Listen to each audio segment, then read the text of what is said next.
Hello students, welcome to my channel literature Gyan. आज हम राम भक्ति काव्य का अध्ययन करेंगे।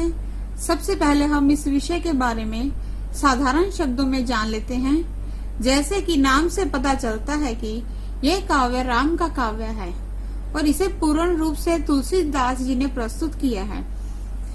भक्ति काल में एक ऐसे आदर्श चरित्र की आवश्यकता महसूस हुई जिससे धर्म की रक्षा की जा सके। तब तुलसीदास जी ने राम को एक आदर्श चरित्र के रूप में प्रस्तुत किया। हिंदी साहित्य के भक्ति काल में भक्ति की दो धाराएं प्रचलित हुई, एक निर्गुण, दूसरी सगुण। निर्गुण धारा के कवियों ने ईश्वर को निर्गुण माना। सगुण संप्रदाय की दोनों शाखाओं राम भक्ति धारा और कृष्ण भक्ति धारा में ईश्वर को सगुण रूप में स्वीकार किया। राम भक्ति धारा के प्रमुख कवि महात्मा तुलसीदास हैं। हिंदी के सगुण भक्ति कवि ज्ञान को कम और भक्ति को सर्वोत्तम महत्व प्रदान करते थे। इनके अनुसार ज्ञान कष्ट साध्य और तलवार की धार के समान है और भक्ति जन साधारण को सुलभ एवं सहज प्राप्य है। निर्गुण कवियों के उपदेशों से यद्यपि जनता का अपार कल्याण हुआ, परंतु इनके उपदेशों में जटिलता, नीरसता एवं शुष्कता थी, जिससे प्रत्येक व्यक्ति इस मार्ग का अनुकरण नहीं कर सका। अंत जनता को एक ऐसे आदर्श चरित्र की आवश्यकता थी जिसके आधार पर धर्म की रक्षा की जा सके।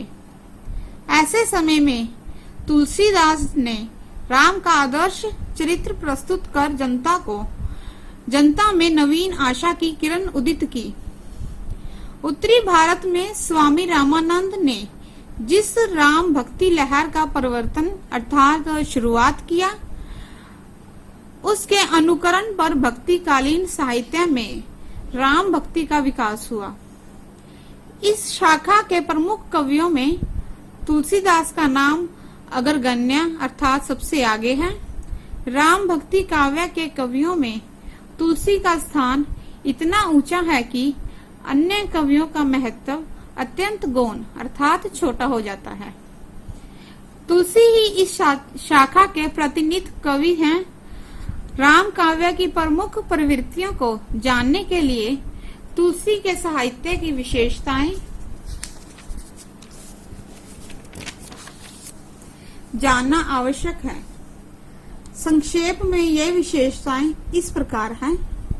प्रथम है राम का स्वरूप।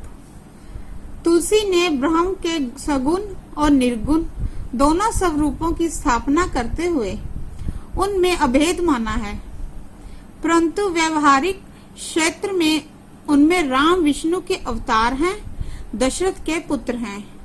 सोई दशरथ सुत भगत हित कौशल प्रति भगवान। तुलसी के राम में शील, सौंदर्य और शक्ति का समन्वय है। वह अपने शील सदाचार से संसार को शिक्षा देते हैं। उनका सौंदर्य तीनों लोकों में सभी को मोह लेता है और उनकी शक्ति राक्षसों का दमन करती है। वह मर्यादा पुरुषोत्तम और लोक रक्षक हैं। भक्ति का स्वरूप। तुलसीदास ने दास्य भाव से राम की आराधना की है। वह अपने आप को बहुत ही छोटा तथा भगवान को महान बतलाते हैं। तुलसी का आदर्श है सेवक सेव्या भाव बिना भवन्य तरिय उड़ गए। तुलसी ने अपने भक्ति को चातक के समान कहा है, जिसका एकमात्र सहारा राम है। तुलसी ने भक्ति और ज्ञान में कोई भेद नहीं माना है। भक्ते जाने नाही कछु भेद। फिर भी वे ज्ञान को कठिन मार्ग और भक्ति को सरल मार्ग स्वीकार करते हैं। तुलसी की भक्ति वेद शास्त्र की मर्यादा के अनुकूल है।